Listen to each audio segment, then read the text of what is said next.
a perfect crown of skulls. That's kind of amazing. Hello lovely people, my name is Emma and I am in a mood.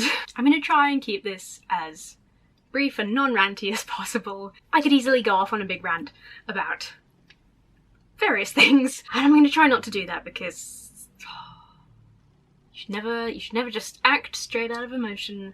I just wanted to share my thoughts on this and see if anybody has similar thoughts. I guess I want some backup, some, you know, emotional support. You're my emotional support group, that's what's happening. So I live in London, which those of you in the UK will already be aware means that Christmas is cancelled. Effectively, the R number is super high right now. We've been hit really hard in the southeast in general by the new strain of COVID-19. Like I said, Christmas has been cancelled and I can't see any of my loved ones on Christmas Day.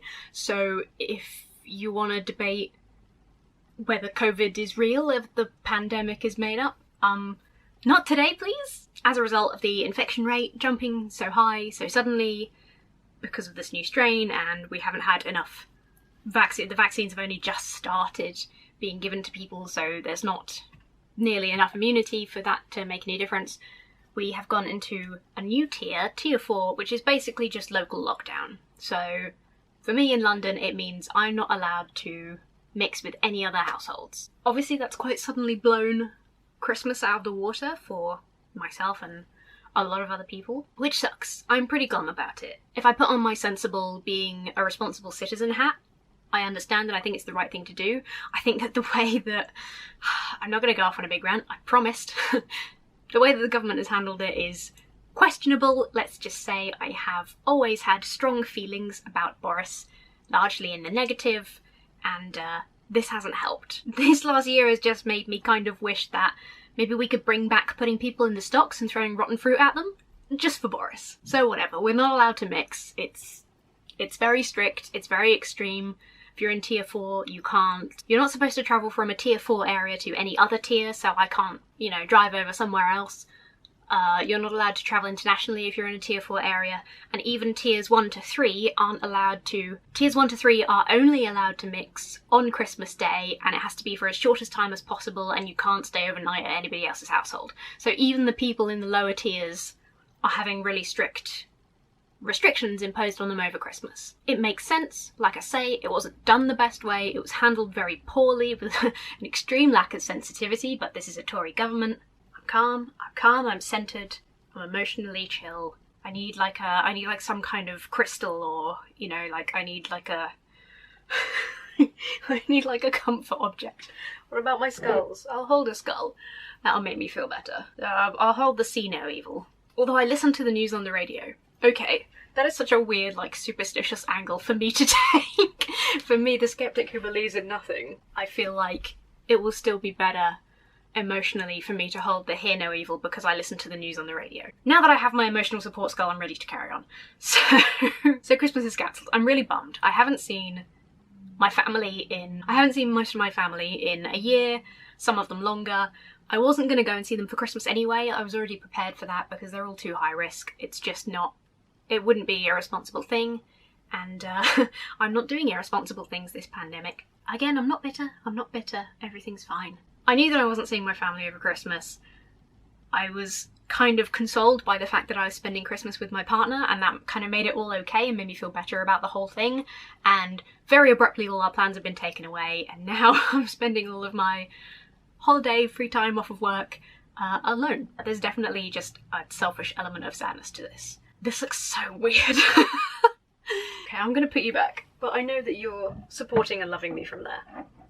Thank you, Jeffrey. Let's skim over Boris and the Tories and everything that I don't want to rant about, because this isn't about that. When we had the first lockdown and businesses and services were closed and it was all a big shock and everyone was working out what to do, that also included, at that time, places of worship.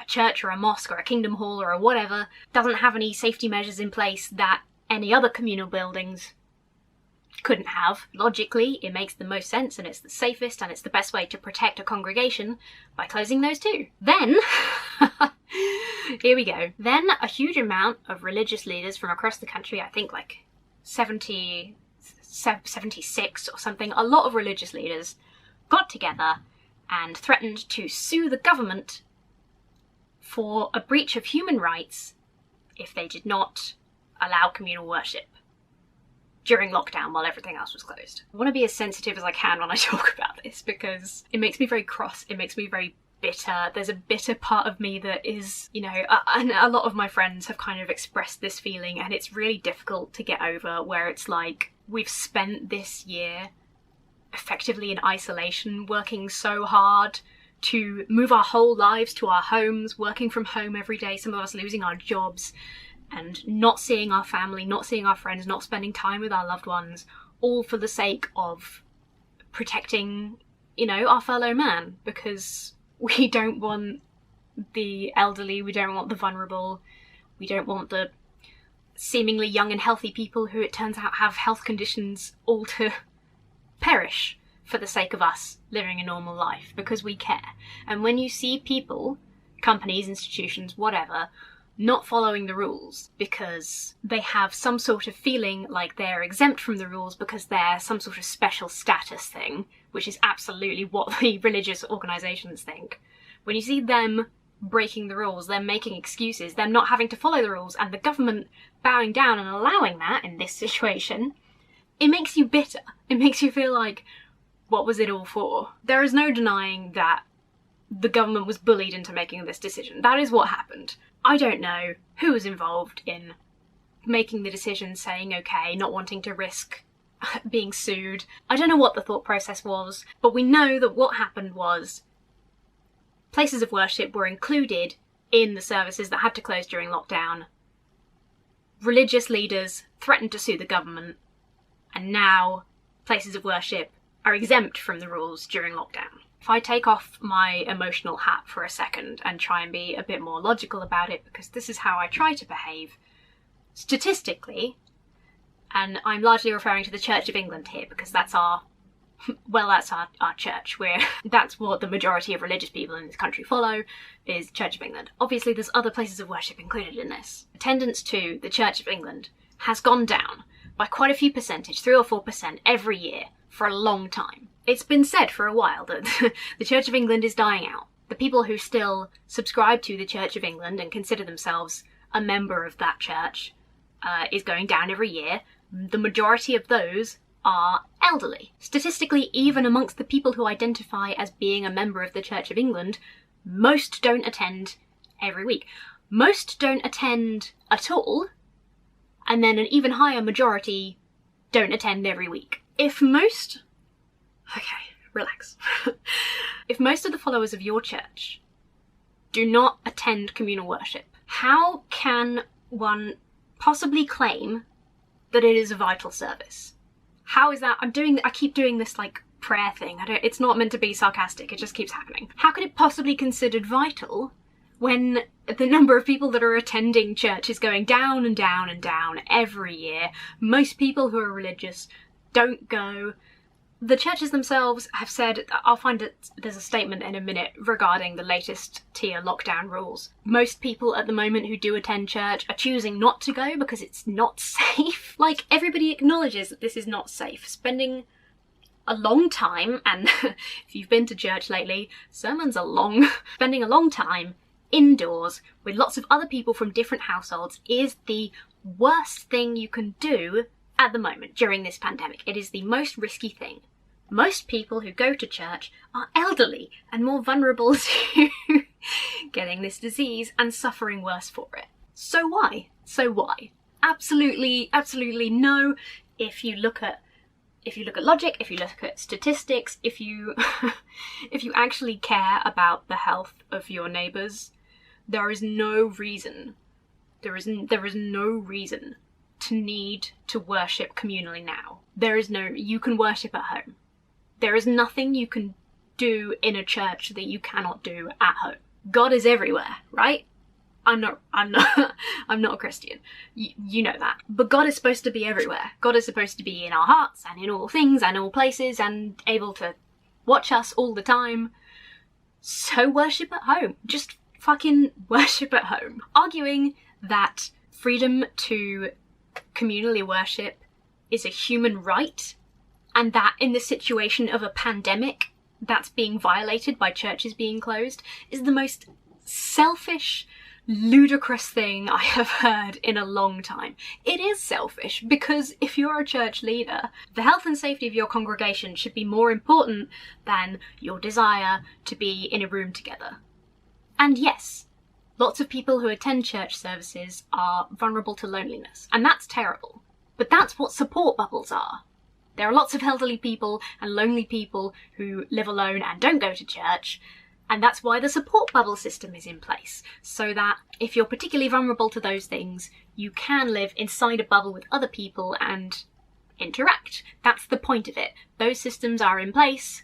Whatever you think of them, that system is in place for everyone. Why is it that as a religious person you get a special treatment? There's a magical thing about you that means that there's something you can't live without, even though statistically you can, because most of you don't go to church. There's something you can't live without that everybody else is fine with, like you're born with a religious defect. It's kind of like how they're treating it. I have food, water, shelter, I have companionship, I can survive, right?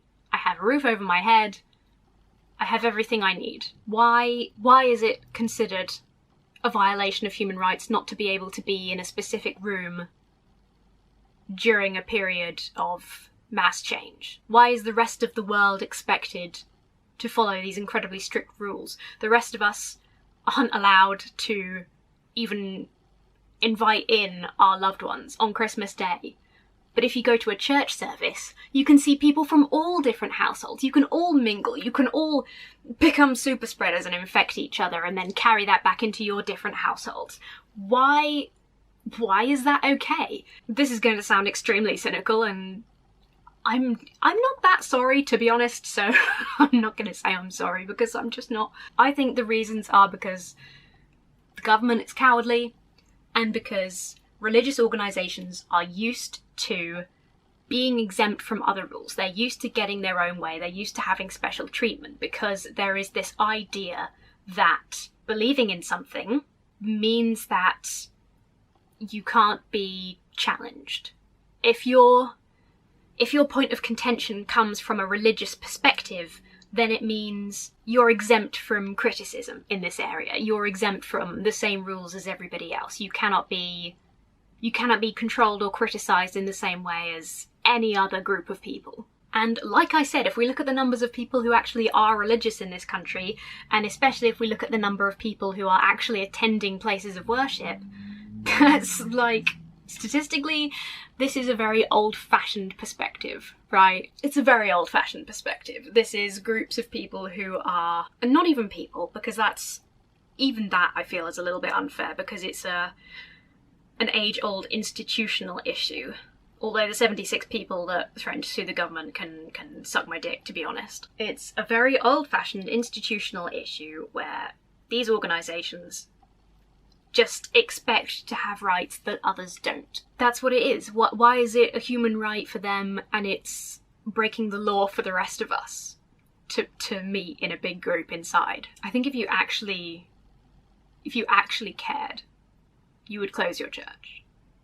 Maybe you could offer some sort of one-to-one prayer sessions, you know, or you could open your church but you could limit it to one person at a time so people can come in and pray but not spread the virus around. I know people who have been doing sermons on the internet and posting them for people to watch. There's loads of that stuff on the internet. I'm pretty sure all of these people have a religious text in their home. There's no reason you can't just read and pray at home, like I said. There's basically no reason for it. There is no reason for it beyond I, as a religious person, am exempt from the rules. I don't think it's fair, I don't think it's responsible, I don't think it's safe. That's the key here, right? Is that the infection rate is really high. Older people are more at risk. We're putting the vulnerable in more danger. We're risking the spread to more people, and there's just no need. Rules should be consistent across every industry. Okay, that's the end of my rant. You'll probably get more videos from me coming up because, hey, I got a lot of time on my hands now. I'm sorry to be a downer right before Christmas. I have another video coming that I will release in a couple of days before Christmas, which is much more of a cheery, positive thing. I'll probably record that tomorrow, so in a day or two that will come out and we'll all be happier and we can celebrate. I hope that you get to spend Christmas with a loved one, or if not, you get to see them soon and you can still have a nice time. Please do your best to stay happy and healthy, and I will see you very soon.